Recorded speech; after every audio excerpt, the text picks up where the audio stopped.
الحمد لله نحمده ونستعينه ونؤمن به ونتوكل عليه ونتوب إليه. الصلاة والسلام على من لا نبي بعده وسيد الأولين والآخرين وخاتم الأنبياء والمرسلين وعلى آله وأصحابه الطاهرين وأمهات المؤمنين رضي الله عنهم أجمعين. الصلاة والسلام على من لا نبي بعده وسيد الأولين والآخرين وخاتم الأنبياء والمرسلين وزعيم المتقين وإمام المسلمين وقائد المؤمنين الذي أدى الأمانة ونصح الأمة وبلغ الرسالة وجاهد في الله حق جهاده كما صليت على إبراهيم وعلى آل إبراهيم. اللهم بارك على محمد وعلى آل محمد كما باركت على إبراهيم وعلى آل إبراهيم في العالمين إنك حميد مجيد. يا أيها الذين آمنوا اتقوا الله حق تقاته ولا تموتن إلا وأنتم مسلمون. أعوذ بالله من الشيطان الرجيم. بسم الله الرحمن الرحيم. ما كان إبراهيم يهوديا ولا نصرانيا ولكن كان حنيفا مسلما وما كان من المشركين. صدق الله العلي العظيم.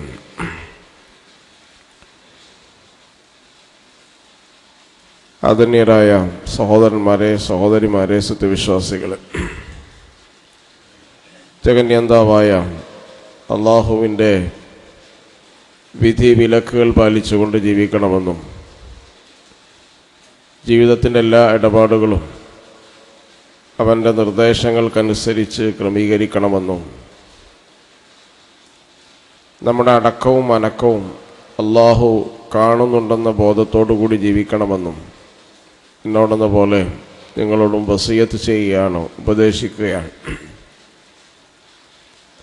നരകാവകാശിയും സ്വർഗാവകാശിയും ഒരിക്കലും സമന്മാരാവുകയില്ല. സ്വർഗം നേടിയവരാവുന്നു വിജയിച്ചവർ. വിജയികളുടെ കൂട്ടത്തിൽ ഉൾപ്പെടുത്തി നമ്മെ എല്ലാവരെയും അല്ലാഹു അനുഗ്രഹിക്കുമാറാവട്ടെ. ഹദ്റത്ത് ഇബ്രാഹിം അലൈഹിസ്സലാമിൻ്റെ ചരിത്രങ്ങൾ അയവിറക്കിക്കൊണ്ടിരിക്കുന്ന ഒരു കാലഘട്ടത്തിലാണ്, സമയത്താണ് നമ്മൾ നിലകൊള്ളുന്നത്. എന്തിനു വേണ്ടിയാണ് ഇബ്രാഹിം അലൈഹിസ്സലാം നിലകൊണ്ടത്? ഇബ്രാഹിം അലൈഹിസ്സലാം യഹൂദിയോ ക്രിസ്ത്യാനിയോ ആയിരുന്നില്ല. വലാകിൻ കാന ഹനീഫൻ മുസ്ലിമൻ. ഇബ്രാഹിം അലൈഹിസ്സലാം ശരിയായ ഋജുവായ മുസ്ലിമാണ്. വമാ കാന മിനൽ മുശ്രിക്കീൻ. അദ്ദേഹം മുശ്രിക്കുമല്ല. ഇപ്പം രണ്ട് കാര്യങ്ങളാണ് ഇബ്രാഹിം അലൈഹിസ്സലാം പ്രധാനമായും നിർവഹിച്ചത്. തൗഹീദിൽ ഉറച്ചു നിൽക്കുക എന്നതും ശിർക്കിനെ നിരാകരിക്കുക എന്നതുമാണ്. ഒരു വിശ്വാസിയെ സംബന്ധിച്ചിടത്തോളം അവൻ്റെ അറിവുകളിൽ ഏറ്റവും പ്രധാനപ്പെട്ടത് തൗഹീദിനെ കുറിച്ചുള്ള അറിവാണ്. വഅലം അന്നഹു ലാ ഇലാഹ ഇല്ലല്ലാഹ്. നീ അറിയുക, മനസ്സിലാക്കുക, അല്ലാഹു അല്ലാതെ മറ്റൊരു ഇലാഹില്ല എന്നല്ല. തൗഹീദിനെക്കുറിച്ച് വിജ്ഞാനമില്ലാത്ത ഒരാൾക്ക് വിവരമുണ്ട്, വിജ്ഞാനമുണ്ട് എന്ന് ഇസ്ലാം പൂർണ്ണമായും അംഗീകരിക്കുന്നുമില്ല. ഇപ്പം നബി സല്ലല്ലാഹു അലൈഹി വസല്ലമ എഴുത്തും വായനയൊന്നും തുടക്കത്തിൽ അറിഞ്ഞ ഒരാളായിരുന്നില്ല, ഉമ്മിയായിരുന്നു. അതിനേക്കാൾ എഴുത്തും വായനയും വിവരവും അറിവുള്ള ആളായിരുന്നു നബി സല്ലല്ലാഹു അലൈഹി വസല്ലമയുടെ പ്രതിയോഗികളായ ആളുകൾ. പക്ഷെ അവർക്ക് വിവരമുണ്ട് എന്ന് അള്ളാഹു അംഗീകരിച്ചില്ല. എന്നല്ല ഒരാളുടെ പേരെന്നെ അബൂജാഹിൽ എന്നായിരുന്നു. അത് നമ്മൾ മനസ്സിലാക്കുന്ന വിവരങ്ങൾ നോക്കുകയാണെങ്കിൽ ഒരു പക്ഷേ നബിയേക്കാൾ കൂടുതൽ വിവരം എല്ലാ കാര്യത്തിലും അവർക്കുണ്ട്. പക്ഷേ അള്ളാഹു സുബ്ഹാനഹു വ തആല വിവരമുണ്ട് എന്നൊരാൾക്ക് അംഗീകരിക്കണമെങ്കിൽ അടിസ്ഥാന വിവരം അള്ളാഹു ഏകനാണ് എന്ന വിവരം അറിയലാണ്.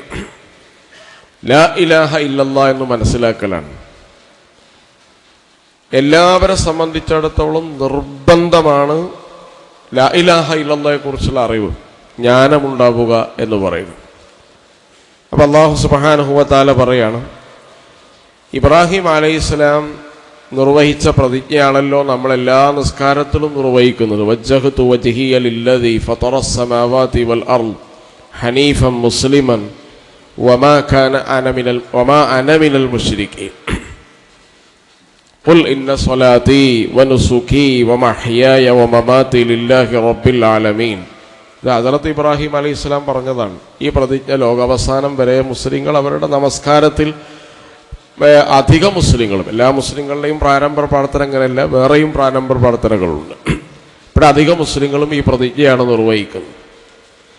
ആ പ്രതിജ്ഞയുടെ ഖാതലും എന്താണ്? തൗഹീദിൽ ഉറച്ചു നിൽക്കുക എന്ന ആഹ്വാനമാണ്, പ്രതിജ്ഞയാണ്. ശിർക്കിനെ നിരാകരിക്കലാണ്. ഒരു വിശ്വാസിയുടെ അടിസ്ഥാന നിലപാട് അതാണ്. തൗഹീദിൽ ഉറച്ചു നിൽക്കുക, ശിർക്കിൻ്റെ എല്ലാ ഭാവങ്ങളെയും നിരാകരിക്കുക. ഇത് ഇബ്രാഹിം അലൈഹിസ്സലാം ഇതിനു വേണ്ടിയാണ് നിലകൊണ്ടത്. ഇബ്രാഹിം നബിയുടെ ജീവിതം തൗഹീദിന് വേണ്ടിയുള്ള ജീവിതമാണ്. തൗഹീദിന് വേണ്ടിയുള്ള സമരത്തിൻ്റെ ചരിത്രമാണ്. കുടുംബത്തെയും സമൂഹത്തെയും എതിർത്ത് നിൽക്കേണ്ടി വന്നപ്പോഴും അടിയുറച്ച് അദ്ദേഹം തൗഹീദിൽ നിന്നു. അതുപോലെ തൗഹീദിനു വേണ്ടി നിലകൊണ്ടു. തൗഹീദ് എന്ന ആശയമാണ് ഇസ്ലാമിൻ്റെ കേന്ദ്രബിന്ദു എന്ന് പറയുന്നത്. അല്ലാമ സയ്യിദ് ഖുതുബ് ഫീ ളിലാലിൽ ഖുർആനിൽ അദ്ദേഹം പറയുന്നുണ്ട്, പ്രപഞ്ചത്തിൻ്റെ താളം തൗഹീദാണ്. ചെടി, മരം, ജീവനില്ലാത്ത വസ്തുക്കൾ, ഭൂമിയേക്കാൾ അനേകമിരട്ടി, ലക്ഷം ഇരട്ടി വലിപ്പമുള്ള ഗോളങ്ങൾ, അതുപോലെ തന്നെ സൗരയൂഥങ്ങൾ, ഗാലക്സികൾ, ഓർബിറ്റ്സുകൾ, ഇതെല്ലാം അതിൻ്റെ താളം തൗഹീദാണ്. അതിൻ്റെ താളം എന്താണ്? കാരണം അവർ അള്ളാഹുവിനെ അംഗീകരിക്കുന്നു, വിധേയപ്പെടുന്നു. അള്ളാഹുവിൻ്റെ പ്രാപഞ്ചിക നിയമങ്ങൾക്ക് വിരുദ്ധമായി ചലിക്കാൻ സൂര്യന് സാധ്യമല്ല, ചന്ദ്രനും സാധ്യമല്ല, ഒരു വസ്തുവിനും സാധ്യമല്ല.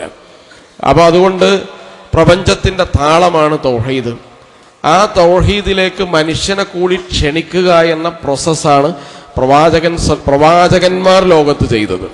നിങ്ങൾ എന്ത് ചെയ്യണം? സൂര്യനും ചന്ദ്രനൊക്കെ നിലകൊള്ളുന്ന ഈ പ്രപഞ്ചത്തിൻ്റെ താളത്തോട് നിങ്ങളും ചേർന്ന് നിൽക്കാം. വേറൊരു കാര്യം പറയല്ല ചെയ്തത്. അതിനാണ് നമ്മൾ ഇന്നദ്ദീന ഇൻദല്ലാഹിൽ ഇസ്ലാം. ഇസ്ലാം എന്ന് പറയുന്നത് അള്ളാഹുവിൻ്റെ അടുക്കൽ സ്വീകാര്യമായ ആദർശം ഇസ്ലാം മാത്രമേ ഉള്ളൂ. ഇസ്ലാം ആരുടെ ആദർശമാണ്?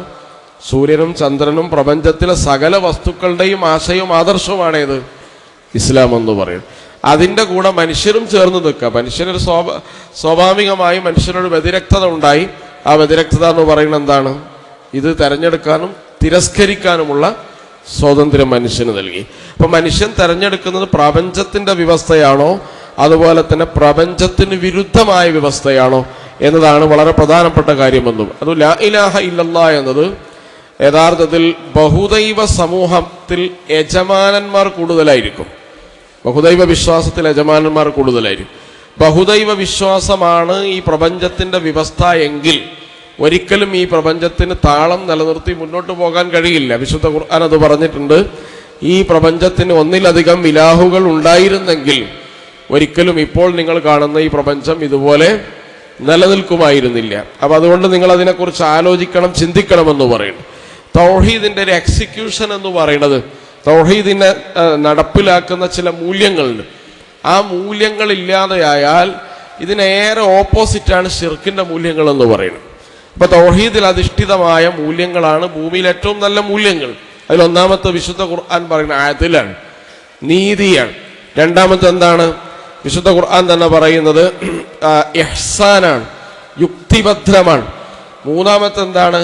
അതുപോലെ റഹ്മത്താണ്, കാരുണ്യമാണ്. നാലാമത്തെ ഹിക്മത്താണ്. ഹിക്മത്ത് എന്ന് പറഞ്ഞാൽ നീതിയും യുക്തിയും അതുപോലെ തന്നെ കാരുണ്യവും ചേർന്ന് പ്രവർത്തിക്കുന്നതിനുള്ള ജ്ഞാനത്തെക്കുറിച്ചാണ് എന്ത് പറയാ? ഹിക്മത്ത് എന്ന് പറയും. അപ്പൊ ഈ 4 കാര്യങ്ങളും അനുസരിച്ച് ഈ പ്രപഞ്ചം, ഈ സാമൂഹ്യ ക്രമം, മനുഷ്യന്റെ ജീവിതക്രമം സഞ്ചരിക്കാൻ തൗഹീദ് അനിവാര്യമാണ്. ശിർക്കിൽ അതിൽ ഉണ്ടാവുകയില്ല, ശിർക്കിൽ ഇഹ്സാൻ ഉണ്ടാവുകയില്ല, അതുപോലെ തന്നെ ശിർക്കിൽ റഹ്മത്തും ഉണ്ടാവുകയില്ല. ഇതില്ലാതെയായാൽ പ്രപഞ്ചത്തിന്റെ നിലനിൽപ്പ് അസാധ്യമാണ്, മനുഷ്യന്റെ സാമൂഹ്യ ക്രമം അസാധ്യമാണ്. അതുകൊണ്ട് മുസ്ലിം സമൂഹത്തെ സംബന്ധിച്ചിടത്തോളം തൗഹീദിൽ അധിഷ്ഠിതമായ ജീവിത വ്യവസ്ഥയാണ് അവർ സ്വീകരിക്കേണ്ടത്. ആ തൗഹീദിന്റെ അധിഷ്ഠിതമായ ലോകവീക്ഷണമാണ് അവർ സ്വീകരിക്കേണ്ടത്. പ്രപഞ്ചത്തിന്റെ താളം ഞാൻ പറഞ്ഞു, സബ്ബിഹ് ഇസ്മ റബ്ബിക്കൽ അഅല അല്ലദീ ഖദ്ദറ ഫഹദ. വിശുദ്ധ ഖുർആൻ പറയാണ്, അല്ലാഹു സുബ്ഹാനഹു വ തആല മഹോന്നതനാണ്, ഈ പ്രപഞ്ചത്തെ സൃഷ്ടിക്കുകയും ഫസവ്വ, സൃഷ്ടിക്കുക മാത്രമല്ല അതിനനുസൃതമായ രീതിയിൽ എല്ലാത്തിനും അതിൻ്റെ അളവിലാണ്. മഴ എന്ന് പറയുന്നത് ഒരിക്കലും ഭൂമിയിൽ ഒരു ഭൂമിയിലേക്ക് ലഭ്യമാകേണ്ട മഴയുടെ അളവിൽ ഒരിക്കലും ഒരു വ്യത്യാസമില്ല. പെയ്യുന്ന പ്രദേശങ്ങളും സ്ഥലങ്ങളും വ്യത്യാസം ഉണ്ടാവും, പക്ഷെ ഭൂമിയിലേക്ക് ലഭ്യമാകുന്ന വെള്ളത്തിന്റെ അളവ് എല്ലാ കാലവും ഒരുപോലെയാണ്, എല്ലാ കാലവും പോലെയാണ്. അത് ഇന്നിവിടെ തെക്ക് കൂടും വടക്ക് കൂടും എന്ന് പറഞ്ഞാൽ ഭൂമിയിൽ നിന്ന് അള്ളാഹു മുകളിലോട്ട് ഉയർത്തുന്ന വെള്ളത്തിന്റെ അളവും ഒരുപോലെയാണ്. ഖദ്ദറ ഫഹദ വിശുദ്ധ ഖുർആൻ പറയുന്നുണ്ട്. ഒന്നിനും ഒരു കണക്ക്, ഒരു വ്യവസ്ഥ, ഒരു ചിട്ടയില്ലാതെ ഒരിക്കലും ഈ പ്രപഞ്ചത്തിന്റെ വ്യവസ്ഥ മുന്നോട്ട് പോകുന്നില്ല. അതുകൊണ്ടാണ് ലോകവീക്ഷണം, മുസ്ലിം ഉമ്മത്തിന്റെ ലോകവീക്ഷണം തൗഹീദിൽ അധിഷ്ഠിതമാണ്, തൗഹീദിൽ അധിഷ്ഠിതമാണ്. അതുകൊണ്ട് ഇന്നല്ലദീന ഖാലൂ റബ്ബുനല്ലാഹ് സുമ്മ ഇസ്തഖാമു ഫലാ ഖൗഫുൻ അലൈഹിം വലാ ഹും യഹ്സനൂൻ വലഖദ് ബഅസ്നാ ഫീ കുല്ലി ഉമ്മത്തിൻ റസൂലൻ അൻ യഅ്ബുദുല്ലാഹ്. എല്ലാ പ്രവാചകന്മാരും പറഞ്ഞത് അള്ളാഹുവിനെ നിങ്ങൾ ഇബാദത്ത് ചെയ്യൂ എന്നാണ്. ലാ ഇലാഹ ഇല്ലല്ലാഹ് എന്നതിലേക്കല്ലാതെ ഒരു പ്രവാചകനും ഒരാളെയും ഒരു സമൂഹത്തെയും ക്ഷണിച്ചിട്ടില്ല. കാരണം എന്താണ്? ഈ പ്രപഞ്ചത്തിന്റെ താളം തൗഹീദാണ്. ലാ ഇലാഹ ഇല്ലല്ലാഹ് എന്ന മുദ്രാവാക്യമാണ് അതിലേക്ക് വരിക. അപ്പൊ ഈ തൗഹീദിന് പ്രധാനമായും നമ്മൾ മനസ്സിലാക്കേണ്ട 4 കാര്യങ്ങളുണ്ട്. ഒന്ന് തൗഹീദുർ റുബൂബിയ്യ എന്ന് പറയും. എന്ന് പറഞ്ഞാൽ നമുക്കറിയാം അള്ളാഹു മാത്രമാണ് സൃഷ്ടാവ്, ആധിപത്യം, ഉടമസ്ഥൻ, നിയന്ത്രണമൊക്കെ അള്ളാഹുവിനാണ്. വഖലഖ കുല്ല ശൈഇൻ ഫഖദ്ദറഹു തഖ്ദീറ. അള്ളാഹുവാണ് എല്ലാത്തിനെയും സൃഷ്ടിച്ചത്. ഈ റുബൂബിയത്ത് ഒരു പരിധിവരെ മക്കയിലെ ഖുറൈശികൾ അംഗീകരിച്ചിരുന്നു. മഴ പെയ്യിപ്പിക്കുന്നത് ആരാണെന്ന് ചോദിച്ചാൽ അബൂജഹലും അബൂലഹബും പറയാ അത് ഞങ്ങളുടെ ബിംബങ്ങളാണ്, ദൈവങ്ങളാണ് എന്നല്ല, അള്ളാഹു എന്ന് തന്നെയാണ് അവരും പറയാം. അള്ളാഹുവാണ്. ഇപ്പൊ ഭൂമിയെ സൃഷ്ടിച്ച് പരിപാലിക്കുന്നവൻ അള്ളാഹുവാണ്, അതിൽ വേറെ ഒരാൾക്കും പങ്കില്ല, അതിൽ അവൻ ഏകനാണ് എന്ന വിശ്വാസമാണത് തൗഹീദുർ റുബൂബിയ്യ എന്ന് പറയുന്നത്. വിശ്വാസ തൗഹീദിന്റെ ഒരു ഭാഗം അതാണ്. സൃഷ്ടിപ്പ്, അതുപോലെ തന്നെ നിയന്ത്രണം, ഇതൊക്കെ അള്ളാഹുവിന് മാത്രമാണ് എന്ന വിശ്വാസമാണ്. രണ്ടാമത്തെ കാര്യം തൗഹീദുൽ ഉലൂഹിയ്യ എന്ന് പറഞ്ഞാൽ ഉലൂഹിയ്യത്തിൽ അള്ളാഹുവിനെ ഏകനാക്കാന്നാണ്. ദൈവസാമീപ്യം, അള്ളാഹുവിന്റെ സാമീപ്യം തേടാൻ എന്ന ഉദ്ദേശത്തോടു കൂടി ചെയ്യുന്ന എല്ലാ കർമ്മങ്ങളിലും അള്ളാഹു ഏകനാവണം. അത് അനുഷ്ഠാനങ്ങളിൽ, നേർച്ചകളിൽ, വഴിപാടുകളിൽ, പ്രാർത്ഥനകളിൽ, അതുപോലെ തന്നെ ഭയം, പ്രതീക്ഷ, ബലി, ഇതൊക്കെ ആർക്കേ പാടുള്ളൂ? അള്ളാഹുമാ. അതിൽ അല്ലാത്ത ഒരാളുണ്ടാവാൻ പാടില്ല. അത് അള്ളാഹു മാത്രം ചെയ്യുക. ആരാധന അള്ളാഹുവിന് മാത്രമാണ്. അപ്പൊ ആരാധന അള്ളാഹുവിന് മാത്രമാണ് എന്ന വിശ്വാസം തൗഹീദ് ഉലൂഹിയൻ. റുബൂബിയത്ത് അംഗീകരിച്ച ആളുകൾ പോലും ഉലൂഹിയത്തിൽ ചിലപ്പോൾ എന്ത് ചെയ്യും? പഴക്കാൻ സാധ്യതയുണ്ട്. ഈ പറഞ്ഞ കാര്യങ്ങൾ ചിലതെങ്കിലും അള്ളാഹു അല്ലാത്ത ആളുകൾക്ക് നൽകുക. ഇന്ന ശിർക ലളുൽമുൻ അളീം എന്നാണ്. ലോകത്തെ ഏറ്റവും കൊടിയ അക്രമം എന്ന് പറയുന്നത് ഷിർക്കാണ്. കാരണം എന്താണ്? സൃഷ്ടിച്ചത് ആരാണ്? അള്ളയാണ്. നിങ്ങൾക്കുള്ള നിഅമത്ത് ചെയ്യുന്നത് ആരാണ്? അള്ളാഹുവാണ്. നിങ്ങളുടെ ശരീരത്തിന്റെ, നമുക്കറിയാം, ഇപ്പോൾ ഒരു ഓക്സിജൻ ഒരാൾ ശ്വസിക്കുകയാണ്. ഒരു മിനിറ്റ് നമ്മൾ നിൽക്കുന്ന സന്ദർഭത്തിൽ നമ്മൾ എത്ര തവണയാണ് ശ്വാസം വിടുന്നത്? ഈ ശ്വാസം വലിച്ച് ആ ശ്വാസം അകത്തേക്ക് പോകുന്നു. ആ അകത്തേക്ക് പോകുന്നു വളരെ ചെറിയൊരു പ്രോസസ്സിലാണ്, വളരെ സാവധാനമാണ്. എന്നിട്ട് നമ്മുടെ ശ്വാസകോശത്തിന്റെ കുഴൽ അതിങ്ങനെ ചുരുളഴിഞ്ഞ് വീർത്ത് പതിയെ പതിയെ നമ്മുടെ രക്തത്തിലേക്ക് ഓക്സിജൻ റിപ്പോർട്ട്. ഈ നിൽക്കുന്ന ഒരു ഞരമ്പ്, ആ ഞരമ്പ് ഇങ്ങനെ നിവർത്തി നോക്കിയാൽ ഒരു ടെന്നീസ് കോർട്ടിന്റെ വലിപ്പം ഉണ്ടാവുന്നതാണ്. ടെന്നീസ് കോർട്ടിന്റെ വലിപ്പമുണ്ട്. ദാലിക്കുമുല്ലാഹു റബ്ബുക്കും. ദാലിക്കുമുള്ള, ഇതൊരു നിഅമത്താണ്. ലോകത്ത് മനുഷ്യൻ അല്ലാഹു കൊടുക്കുന്ന നിഅമത്തിൽ ഏറ്റവും വലിയ നിഅമത്ത് ശ്വസിക്കാൻ ശുദ്ധവായു വന്നതാണ്. വെള്ളവും ഭക്ഷണവും ഇല്ലാതെ കുറെ നേരം നിലനിൽക്കാം, പക്ഷെ വായു ഇല്ലാതെ നിലനിൽക്കാൻ കഴിയില്ല. അങ്ങനെയുള്ള നിഅമത്തുകൾ ചെയ്ത ഇതൊക്കെ ഞാൻ അംഗീകരിക്കുന്നുണ്ട്. പക്ഷെ അള്ളാഹ് കൊടുക്കേണ്ട കാര്യത്തിൽ ഞാൻ അള്ളാഹ്ക്ക് അല്ലാത്ത ആളുകൾക്ക് കൊടുക്കുന്നു, അത് വിഭജിച്ച് കൊടുക്കുന്നു എന്ന് പറഞ്ഞാൽ അതിലും കൊടിയ അക്രമം ഭൂമിയിൽ വേറില്ല.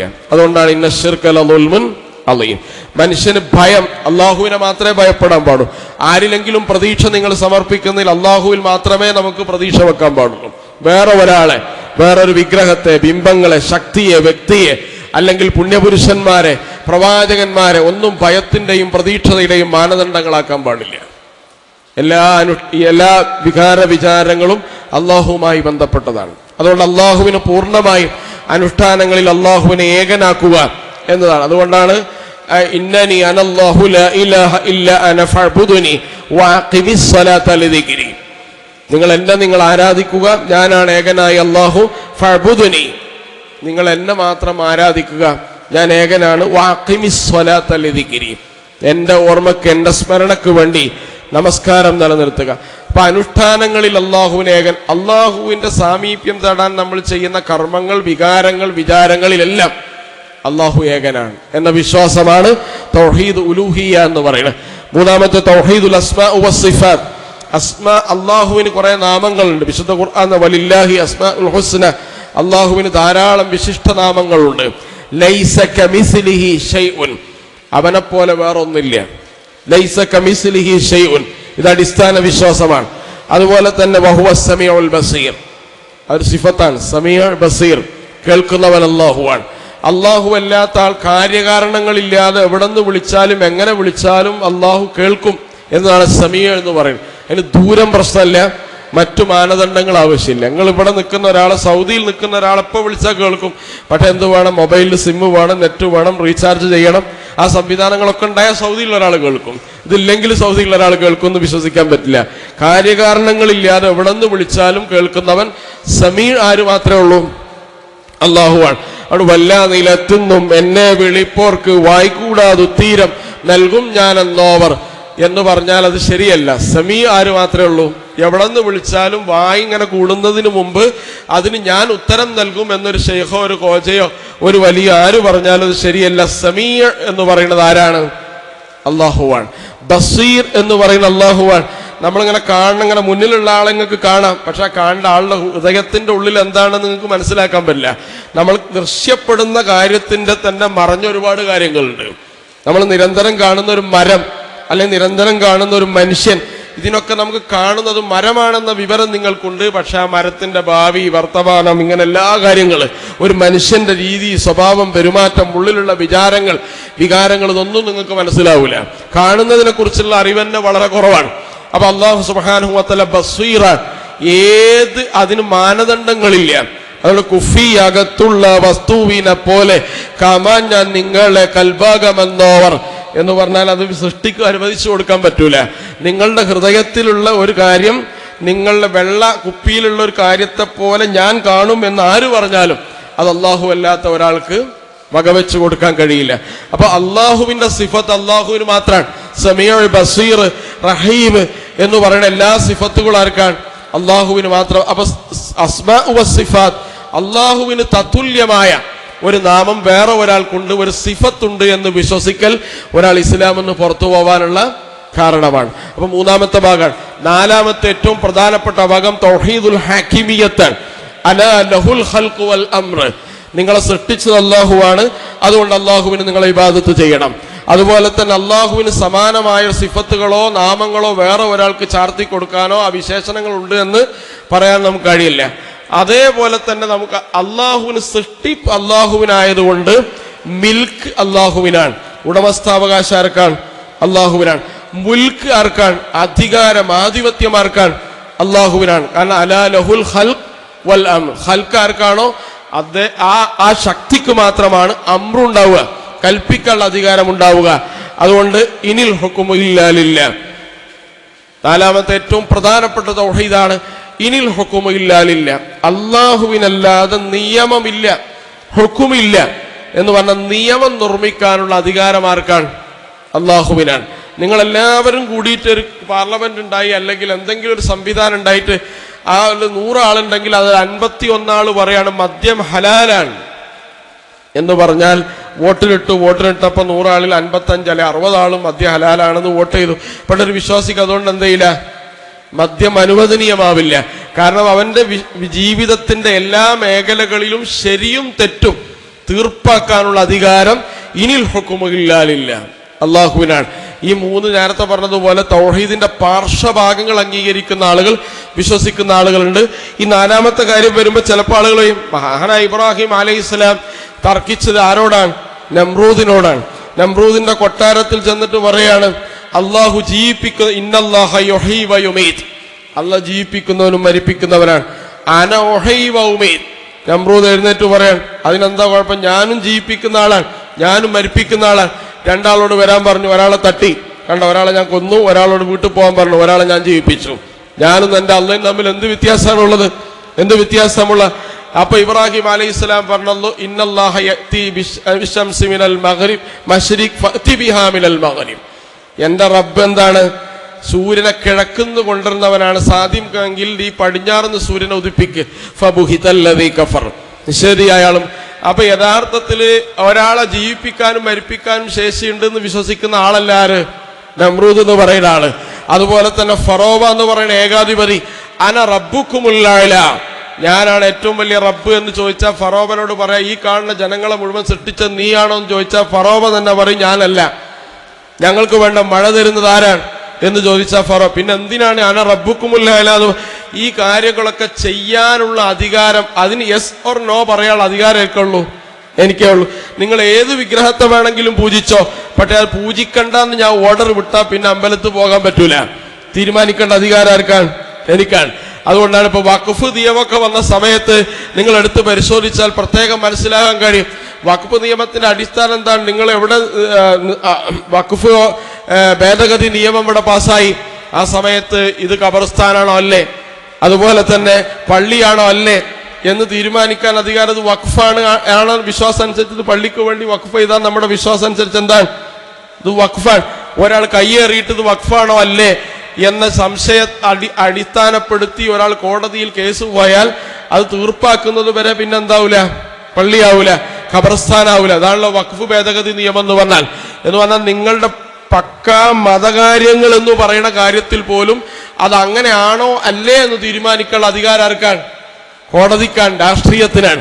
അപ്പൊ രാഷ്ട്രീയത്തിൽ നിങ്ങൾക്ക് എന്തും ചെയ്യാന്ന് ആരെങ്കിലും പറഞ്ഞാൽ അതിന്റെ അടിസ്ഥാനം യഥാർത്ഥത്തിൽ രാഷ്ട്രീയം, നിങ്ങൾ രാഷ്ട്രീയത്തെ നിയന്ത്രിച്ചിട്ടില്ലെങ്കിൽ രാഷ്ട്രീയം നിങ്ങൾ എന്ത് ചെയ്യും? നിയന്ത്രിക്കും. നിങ്ങൾ നിസ്കരിക്കണോ നിസ്കരിക്കണ്ട തീരുമാനിക്കാൻ ഇന്ന് സംസ്ഥാനം ഭരിക്കുന്ന ആളുകൾക്കും രാജ്യം ഭരിക്കുന്ന ആളുകൾക്കും അധികാരമുണ്ട്. ഈ അധികാരം എന്താണ്? ഈ അധികാരം ഉപയോഗിച്ചവർ നിയമങ്ങൾ ഭേദഗതി ചെയ്യുന്നു, നിയമങ്ങളിൽ മാറ്റത്തിരുത്തൽ വരുത്തുന്നു. അപ്പോൾ നമുക്ക് മനസ്സിലാവുകയാണ് യഥാർത്ഥത്തിൽ ഇത് രാഷ്ട്രീയ കാര്യമാണല്ലോ എന്ന് പറഞ്ഞ് മാറ്റി നിർത്തിയതാണ്. അപ്പൊ നമ്മുടെ ജീവിതത്തിന്റെ സകല മേഖലകളിലും ശരിയും തെറ്റും തീരുമാനിക്കാനുള്ള അധികാരം ഒരു രാഷ്ട്രീയ പാർട്ടിക്കോ ഒരു സംഘടനക്കോ ഒരു വ്യവസ്ഥക്കോ ഇല്ല. അലാ ലഹുൽ ഖൽഖു വൽ അംർ. ആരാണോ നിങ്ങളെ സൃഷ്ടിച്ച റബ്ബ്, ആ റബ്ബിന് മാത്രമാണ് ശരിയാതാണ് തെറ്റേതാണെന്ന് പറയാനുള്ളത്. ഇതിനു വേണ്ടിയാണ് ഹദറത്ത് ഇബ്രാഹിം അലൈഹിസ്സലാം നമ്രൂദിന്റെ കൊട്ടാരത്തിൽ പോയി കലഹിച്ചത്. ഹദറത്ത് മൂസ അലൈഹിസ്സലാം ഫറോവയുടെ കൊട്ടാരത്തിൽ പോയി കലഹിച്ചത് എന്തിനു വേണ്ടിയാണ്? ഈ അധികാരം നിനക്കല്ല എന്ന് പറയാനാണ്.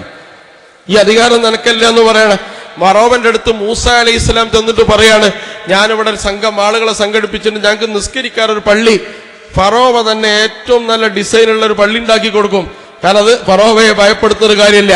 കാരണം ആ നാട്ടിൽ ആരെ പൂജിക്കണമെന്നും ഏത് അമ്പലം ഉണ്ടാക്കണമെന്നും തീരുമാനിക്കാനുള്ള അധികാരം ആർക്കുണ്ട്? ഫറോവക്കുണ്ട്. ഇനി നാളെ മുതൽ നിങ്ങൾ നിസ്കരിക്കണ്ടെന്ന് പറഞ്ഞാൽ ആ നിയമം അധികാരമാർക്കാണ്? ഫറോവക്കാണ്. പക്ഷേ ഫറോവയോട് പറഞ്ഞത്, അല്ലാഹ് ആകാശഭൂമികളെ സൃഷ്ടിച്ച റബ്ബാണ്, ഞാൻ എന്തു പറയണം പറയണ്ടെന്ന് തീരുമാനിക്കാനുള്ളത്. എന്ത് അനുവദനീയമാണ്, എന്ത് അനനുവദനീയമാണ്, അനുവദനീയമല്ല എന്ന് തീരുമാനിക്കാനുള്ള അധികാരം ആർക്കാണ്? ആ റബ്ബിനാണ്. അപ്പോഴാണ് ഫറോവ മൂസ അലൈഹി ഇസ്ലാമുമായി അടഞ്ഞത്. അപ്പോഴാണ് നമ്രൂദ് ഇബ്രാഹിം അലൈഹി ഇസ്ലാമിനെ യഥാർത്ഥത്തിൽ എന്ത് ചെയ്തു? അഗ്നികുണ്ടാരത്തിലേക്ക് വലിച്ചെറിയണമെന്ന് പറഞ്ഞത്. ഫബുഹിതല്ലദീ കഫർ. അവിടെ നിഷേധികളുടെ, ഈ വിശ്വാസത്തിന്റെ പ്രതിയോഗികളുടെ എല്ലാ അർത്ഥത്തിലുമുള്ള ഉത്തരം മുട്ടുന്ന എന്താണ്? ആ അധികാരം നിങ്ങൾക്കില്ല എന്ന് പറയുമ്പോഴാണ്. ഹദറത്ത് അബൂ സുഫിയാൻ റളിയല്ലാഹു അൻഹു ഇസ്ലാമിലേക്ക് വരുന്ന സമയത്ത് അബ്ബാസ് ബിൻ അബ്ദുൽ മുത്തലിബ് അദ്ദേഹത്തോട് ചോദിക്കുന്നുണ്ട്, ഞങ്ങളുടെ കൂട്ടത്തിൽ ഏറ്റവും ബുദ്ധിയും ശക്തിയും കഴിവും യോഗ്യതയുമുള്ള ആളായിരുന്നു നീ, പക്ഷെ ഏറ്റവും കൂടുതൽ വൈകിയത് എന്തുകൊണ്ടാണ്? ഇസ്ലാമിലേക്ക് വരാൻ കുറെ വൈകിട്ടാണ് വന്നത്. അപ്പൊ അബൂ സുഫിയാൻ പറയുന്നുണ്ട്, അന്ന് ഞങ്ങൾ വിചാരിച്ചു, കാരണം എന്താണ്, അന്നുണ്ടായിരുന്ന അമ്മാറും അതുപോലെ തന്നെ ബിലാലും അടക്കമുള്ള ഒരു സംഘമായിരുന്നു മുഹമ്മദ് നബി സല്ലല്ലാഹു അലൈഹി വസല്ലമയുടെ കൂടെ ഉണ്ടായിരുന്നത്. അന്ന് ഒരു യോഗം കൂടിയിട്ട് യുദ്ധം തീരുമാനിച്ചാൽ യുദ്ധത്തിന്റെ സേനാനായകൻ ആരാണ് എന്ന് ഒരാൾ അഭിപ്രായം പറഞ്ഞാൽ മതി, അത് അബൂ സുഫിയാനാണെന്ന് പറഞ്ഞാൽ മറുത്ത് ആ സമൂഹത്തിൽ എതിരഭിപ്രായം പറയാൻ ശക്തിയുള്ള ഒരാൾ ഉണ്ടായിരുന്നില്ല. കാരണം അത്ര യോഗ്യനായിരുന്നു അബൂ സുഫിയാൻ.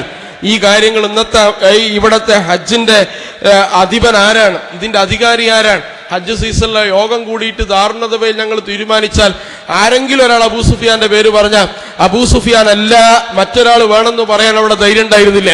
കാരണം അത്ര പവർ എനിക്കുണ്ട്. അന്നെങ്ങാനും ഞാൻ ആ കൂട്ടത്തിൽ വന്നാൽ ഈ പവറൊക്കെ പോകും, ഈ അധികാരമൊക്കെ പോകും. അല്ലാതെ മുഹമ്മദ് സല്ലല്ലാഹു അലൈഹി വസല്ലം ജീവിതത്തിൽ ഒരു സന്ദർഭത്തിൽ പോലും കളവ് പറയുന്നവനാണ് എന്ന് അബൂ സുഫിയാൻ വിശ്വസിച്ചിട്ടില്ല. അബൂ സുഫിയാൻ വിശ്വസിച്ചിട്ടില്ല. കാരണം അബൂ സുഫിയാന്റെ ഏറ്റവും അടുത്ത അയൽവാസിയാണ് ആര്, മുഹമ്മദ് റസൂലുള്ളാഹി സ്വല്ലല്ലാഹു അലൈഹി വസല്ലം.